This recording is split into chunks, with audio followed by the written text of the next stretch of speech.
Ever get that feeling where you want to really dive deep into something? Really wrap your head around a topic. Absolutely. Without it feeling like, well, you've just been wrestling with a bear. Yeah. Like you just want to get a good grasp on something. Right. Well, that's what we're all about here. And today we're taking a deep dive into something truly fascinating. A real historical puzzle.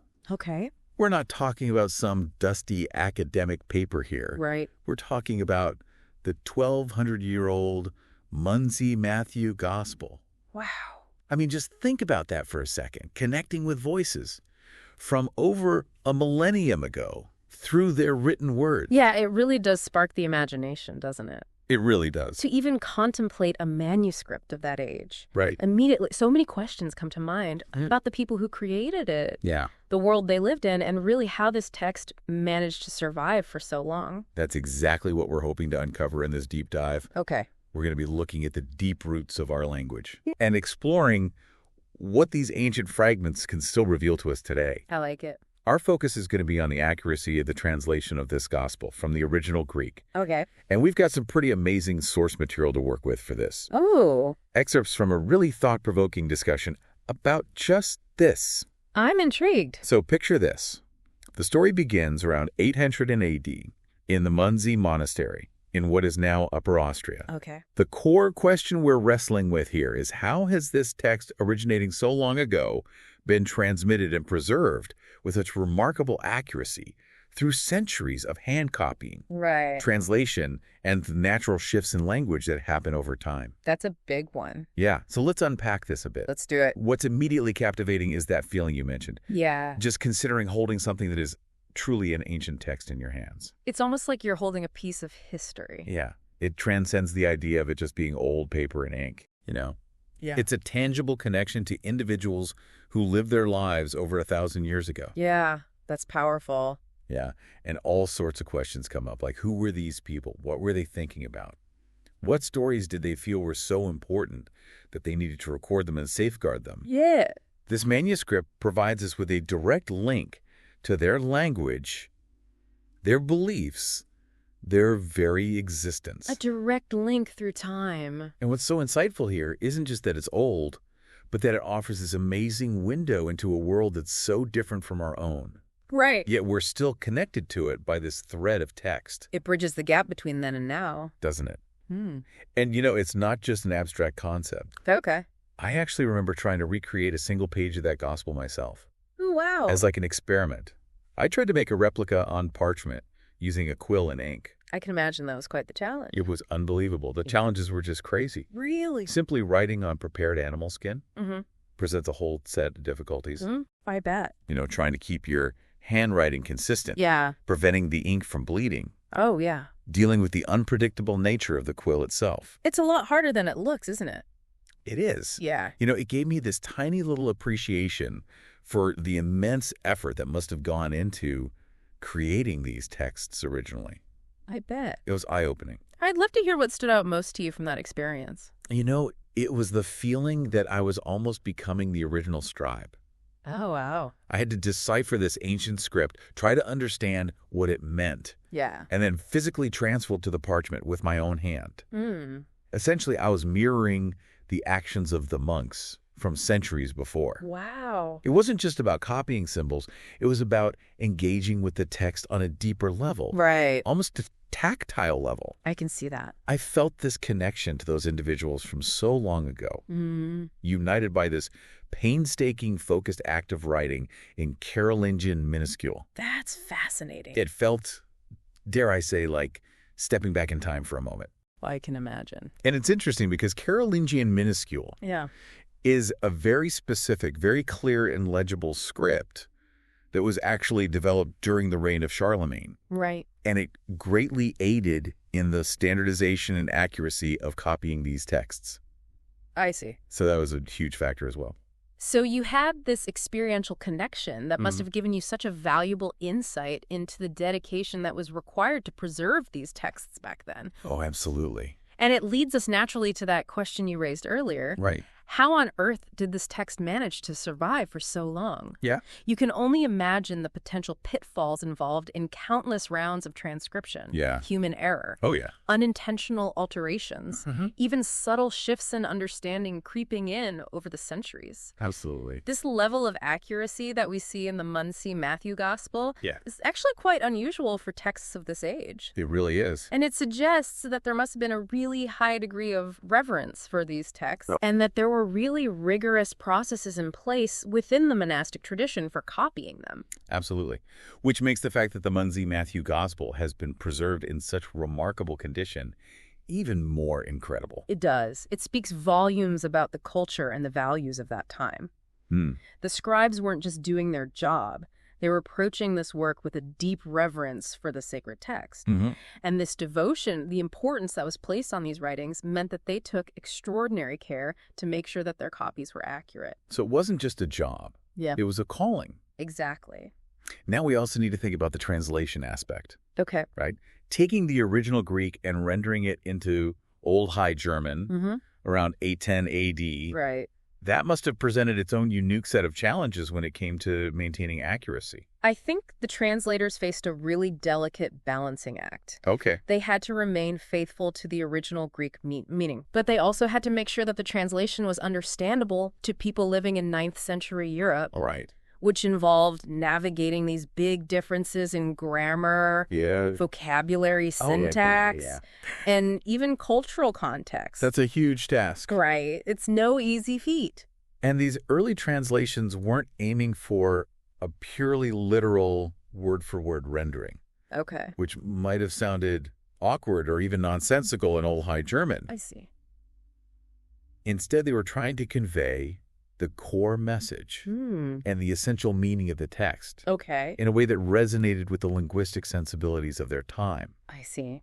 It makes you wonder just how close they actually got to the original intent. Yeah. It's one thing to strive for accuracy across such a linguistic divide, across so many centuries. Right. But it's another thing entirely to actually achieve it. Were there any debates at the time? Oh, that's an interesting question. Or different schools of thought? Yeah. How best to approach these translations. Were there any disagreements about specific word choices, for example? While detailed records of translation debates from that period are kind of scarce, I think we can infer a real commitment to faithfulness based on how consistent surviving texts are. Monastic tradition generally really valued adhering to established interpretations. Right. However, it's certainly possible that individual translators might have struggled with the nuances of certain words. Yeah. Trying to find the closest equivalent in Old High German that captured the original Greek meaning and theological weight. Right. I think the consistency we do see, though, suggests that there was a shared understanding of these core principles and a dedication to transmitting the essential message. That makes sense. Yeah. So it wasn't just about individual interpretation. Yeah. There was likely a much broader understanding and commitment to that original meaning within that monastic scholarly community. Right. So to really see how successful they were, we need to look at that side-by-side comparison, don't we? Let's do it. We have this passage from Matthew 28.1620. Okay. And when you look at the Mondsee Matthew Gospel text in Old High German, right alongside of modern German translation and the original Greek text, the similarities are just remarkable. They really are. Let's look at a few lines to illustrate this. Sounds good. Okay, so the very first line, the Mondsee text reads, "Ist nauer sprach seinem Quad," which translates to, Jesus sprach zu ihnen sagte, in modern German. Okay. And in Greek, it's Isos atos legon. Wow. You can already see this direct correspondence in the meaning and even the flow of the sentence. Exactly. And if we move to the second line. Okay. Vorgeban ist mir alles Gewalt in Himmel, in Old High German, becomes gegeben ist mir alle Autorität im Himmel, in modern German. Okay. Directly mirroring the Greek. So the core theological concept of Jesus' authority is perfectly maintained. Yeah, it is. Then in the third line, we have enti in ordu, faritnu, which translates to und auf der Erde geht hinaus, aligning with the Greek kade dektesothente. Okay. So the continuation of Jesus' statement and that call to action Yeah. are consistent across all three versions. Mm. And it just continues so seamlessly. Yeah. Line 4, enti leret allodiota, Okay. which means deshalb macht Jünger aus allen den Nationen. Uh-huh. And the Greek is motizat putatito. Okay. So that fundamental instruction to make disciples of all nations Yeah. is clear in every single version. Absolutely. Okay, line 5. Taufentisi in namen Vateres, Uh-huh. which is kausium namen des Vaters. Okay. And in Greek, patasons, patos detomentopantes. So again, those essential elements of the Trinitarian formula Right. begin to appear here with this remarkable consistency. I see. Then we have line 6, enti Sohnes, enti Heiliges Geistes, of the Sohnes des Heiligen Geistes. Uh-huh. And kata emio, kata ego pintos. Mm. So the full Trinitarian phrasing is maintained with striking accuracy. Yeah. Moving on to line 7, leretsi kai haitan alohuaz, Okay. translates to leretsi du halten alle diese Dinge, Uh-huh. matching the Greek diskritos atos ti partausa. Right. So the emphasis on teaching and observing Christ's commands is present throughout. Throughout all the versions. Yep. And finally, line 8. Okay. So ihori gabot enti ze Hmm. becomes die ich euch geboten und seht, Uh-huh. corresponding to enti hoi kat e. Okay. So the reference to Jesus' commands and that concluding see or Yeah. are there in all the versions, providing a sense of closure to this section. It's really quite remarkable, isn't it? It is. When you examine these lines side by side, Yeah, the level of accuracy is astonishing. it really is. As our source material put it, Uh-huh. it appears almost unchanged, as if carved in stone, Yeah, despite all those centuries that have passed. I know. It's amazing. It really highlights just how meticulous those early scribes and translators were, and their commitment to really preserving the integrity of this text. Absolutely. And what's so insightful here isn't just that the words are similar, Right. but that the core theological concepts Yeah. and the flow of the narrative Uh-huh. have remained so consistent, Right. despite the linguistic shifts and the potential for, scribal error Right. over so many centuries. It's truly impressive. It is. And, this isn't just a matter of historical interest for theologians or linguists. Right. Our source material makes a really good point. Oh. This manuscript is a linguistic treasure. It offers us this tangible record of the evolution of the German language. Uh-huh. You can trace its roots from these early forms all the way through to modern German. You can almost hear the echoes of those ancient words Right. in the language we use today. Exactly. Which brings us full circle to that initial spark of fascination. Yeah. That idea that we're using words and linguistic structures that have been employed by countless generations before us Yeah. to express similar thoughts Right. and convey these fundamental beliefs. That's amazing. This manuscript serves as this powerful and really concrete illustration of that enduring continuity. It really does. It's a reminder that language is this living entity, Yeah. constantly Yeah. adapting and evolving, but also carrying within it the echoes and the weight of the past. Mm. The Mondsee Matthew Gospel is really a testament to both that continuous evolution and the extraordinary dedication to preserving meaning across time. It really is. So as we start to wrap up our deep dive today, what are some key insights we can take away from our exploration of the Mondsee Matthew Gospel? I'd say the first thing is its age Yeah, and the powerful sense of connection it offers to this distant past. right. Just contemplating a manuscript that was created over 1,000 years ago is really a moving experience.